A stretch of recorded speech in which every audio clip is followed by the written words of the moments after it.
Our next guest, Zubair Torwali, author and co-founder and executive director of IBT, will share the story of the efforts undertaken to safeguard Torwali. It's great to have you join us today, Zubair. Welcome. Hello, Assalamu alaikum, and Walaikum salam.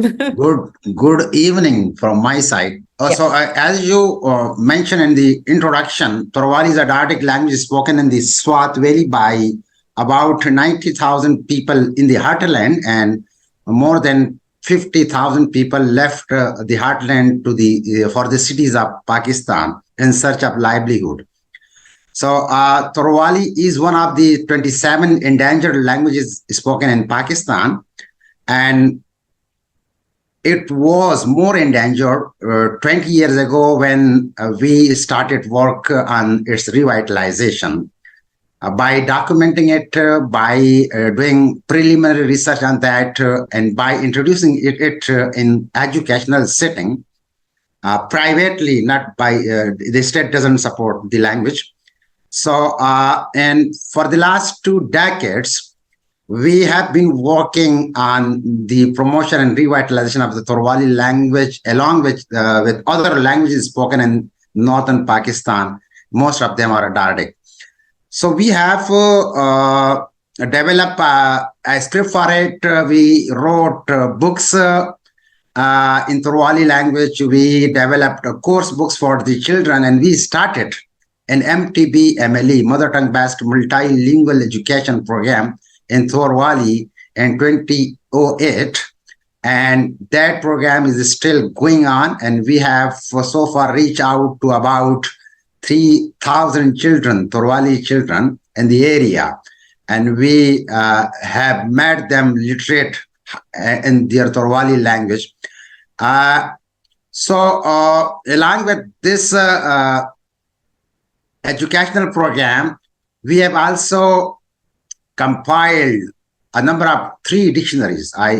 Recently I published Torwali English Dictionary for students, which could be used by students from grade 5th up to PhD and some researchers as well. And there are folklore books we have developed for adult people and general public as well.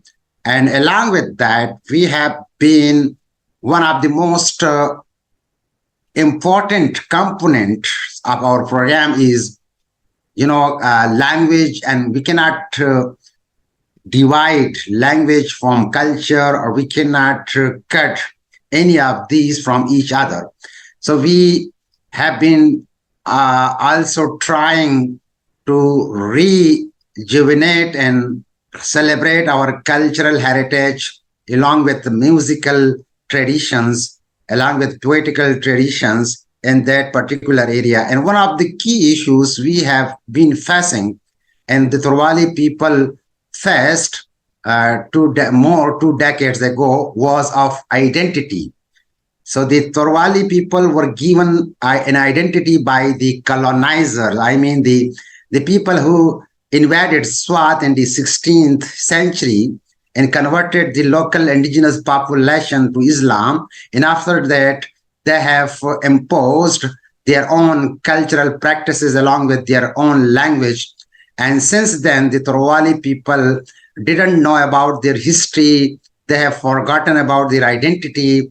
They have, and much of a larger portion of Torwali people have already shifted to other languages, and they still do not know who they are and who they were. So we have also been working on the identity, the reclaiming the indigenous, the ethnic identity. As I wrote with my name, Torwali.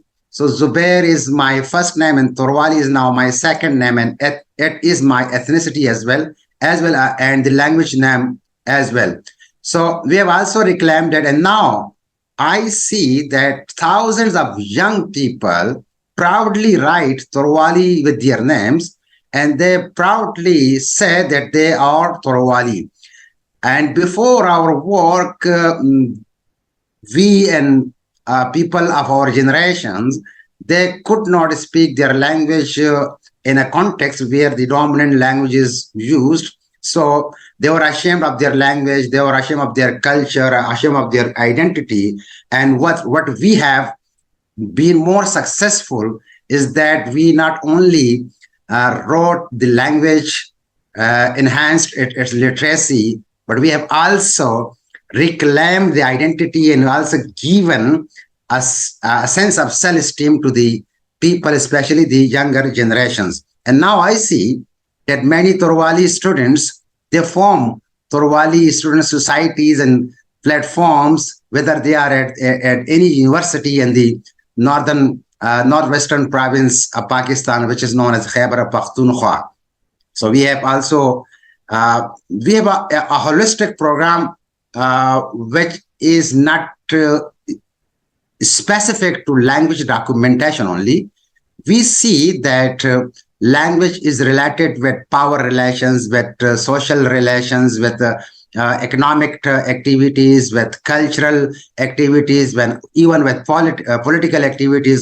So we do advocacy for the indigenous rights, for the rights of these people over their natural resources, for the rights of these people in recognition of these languages and culture. And we are also aware of the technological issues in this modern global era. So we have developed some sort of keyboard with the Google incorporation, and that keyboard is now used by many young people to write Torwali on social media as well. So I would end there are many challenges. I think the challenges are well known all over the world for the indigenous smaller communities. They face globalization, they face internal colonization now, they face cultural domination, and they face marginalization, economic, socio-cultural as well. And we are a small organization, and that is under-resourced, very well low resourced. We do not get any funding from the government or from the state.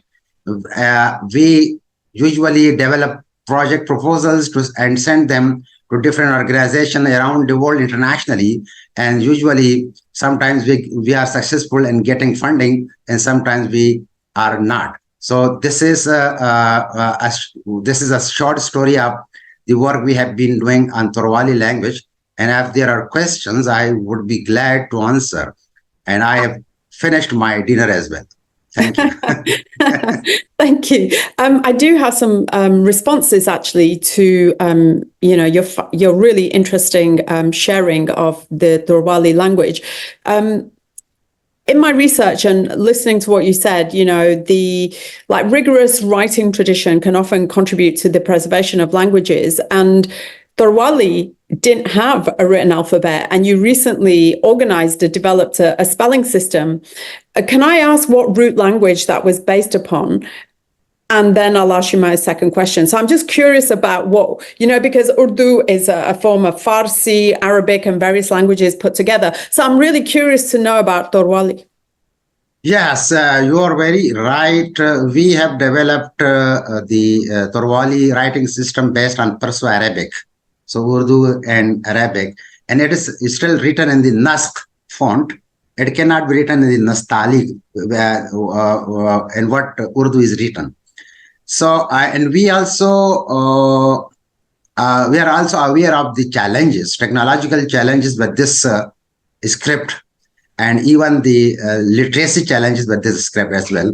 You are well aware of the Urdu, the issues with Urdu, technological with issues. So now but because there are some non-linguistic factors which also compel us to develop what the people like or accept.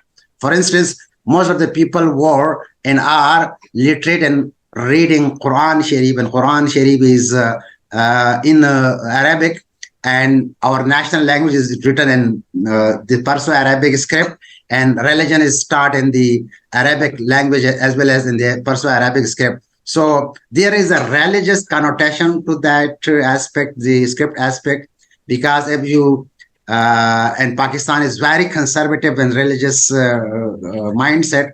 So when you develop something like Latin-based alphabets or writing systems, the people might oppose that and people will oppose it. But now we realized that we must have an alternative script as well, and which is more Latinized, Latin-based, Romanized type of thing, and which is not discursive as Urdu and Perso-Arabic is.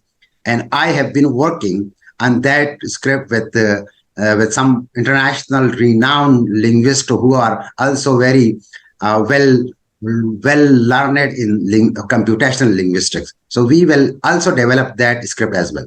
Yeah, it's fascinating because it's all about engagement. And if you can engage with people, if it takes, using the language of whatever religion they, adopt or have practice, then that's a way of getting the message across to many more people. So it's very interesting what you're doing. The other thing you mentioned is the Torwali script keyboard that has been developed, with your partners in the digital space. I mean, this is absolutely critical because one, we're living in an increasing digital world where much of our communication happens via smartphones. And not only that, the younger generations are more sort of attracted to that way. That's all they know. They've grown into technology. So just can you expand a little bit more on how you're going to get that out to more people? This keyboard is developed with the help of Google. It is in the Play Store of the Google, and it is only for Android phone, not for iPhones.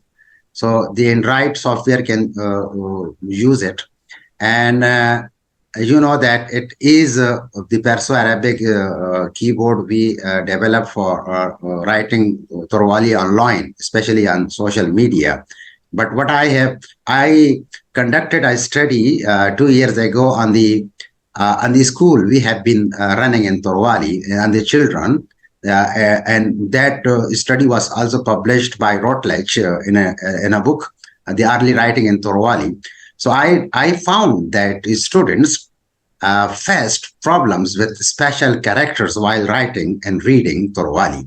So, and we have Torwali is a tonal language. We have 3 tones, and which cannot be represented well by this Perso-Arabic script as well, because there are many diacritics involved in that. So we can. It is a common observation for Urdu and many other language speakers in Pakistan that people now tend to write even Urdu or other languages in Roman and English alphabet when they're messaging to each other. So that they try to write that. So this is a shift I see because of the technology, the digital technology. That's right. And yeah. Yeah, no, it's absolutely fascinating. And congratulations to you for rapidly bringing this to not only, those from an older generation, but to the younger generation. And good luck with it all. Thank you, Zubair.